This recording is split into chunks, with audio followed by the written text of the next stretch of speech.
Hey, sister. Oh, I'm so glad you're here. This world is loud, but the kingdom is calling for women who are deeply rooted, fully healed, and spiritually awake.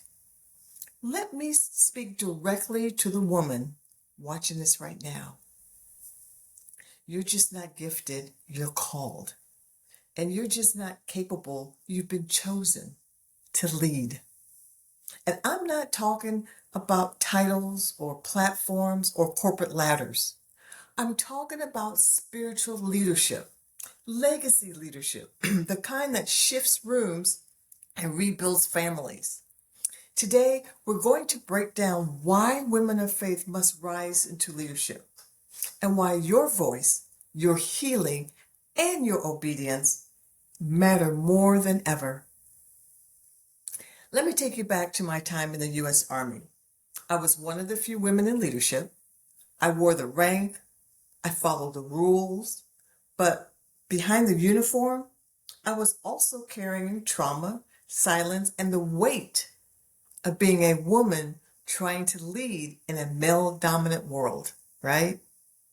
One day during a high pressure training, a male superior pulled me aside and he said, "You lead well, but don't get too emotional. People kind of take it as a weakness." I nodded, I smiled, and I pushed through. But later in the barracks, I got so upset, not because I was weak, but because I knew there was something powerful in how women lead differently. See, we lead with discernment, we lead with empathy, we lead from our scars and our faith. That moment created a foundation that would later become my mission to help women lead not in spite of their faith, but because of it.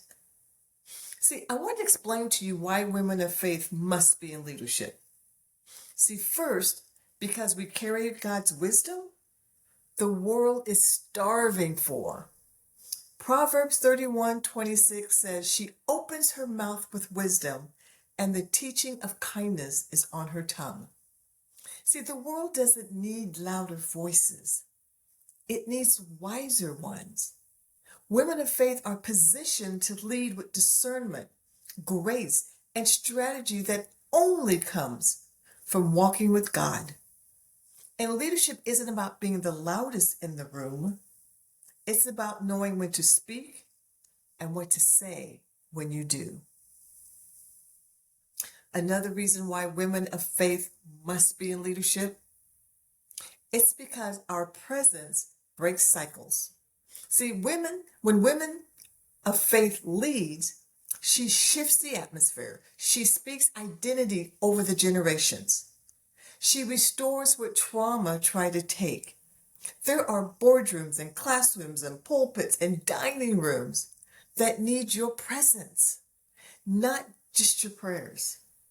See, you carry a legacy, and every healed woman who leads tears down a lie another girl has believed. The third reason why women of faith must be in leadership, it's because we're answering prayers our ancestors prayed. See, Esther didn't just become queen, she became intercession in motion. You're not just leading for now, you're leading for what comes next. You're somebody's answered prayer. You're somebody's blueprint. You are a door God is using to bring others through.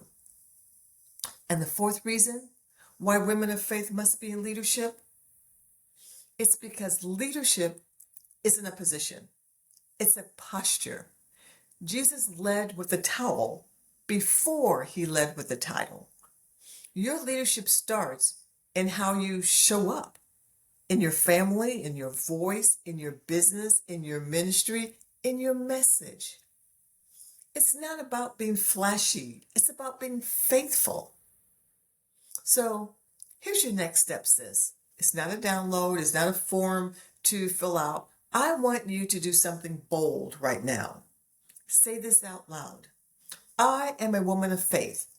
I am called to lead. I will not shrink. I will not delay. I will rise in wisdom, wholeness, and bold obedience. Because leadership is not just how you show up in the world. It's about how you show up before God. He's not looking for perfect women. He's looking for willing ones. If this message stirs something in you, it's not hype, it's holy. You don't need another sign. You are the sign. And you've been called for such a time as this. Don't let fear hold you back. Don't let past pain disqualify you. Don't let silence steal your assignment. Drop a comment if you know God is calling you higher this season. And let's rise, not just as women, but as women rooted and rising in faith, truth, and kingdom authority. And sis, I'm so glad you're here.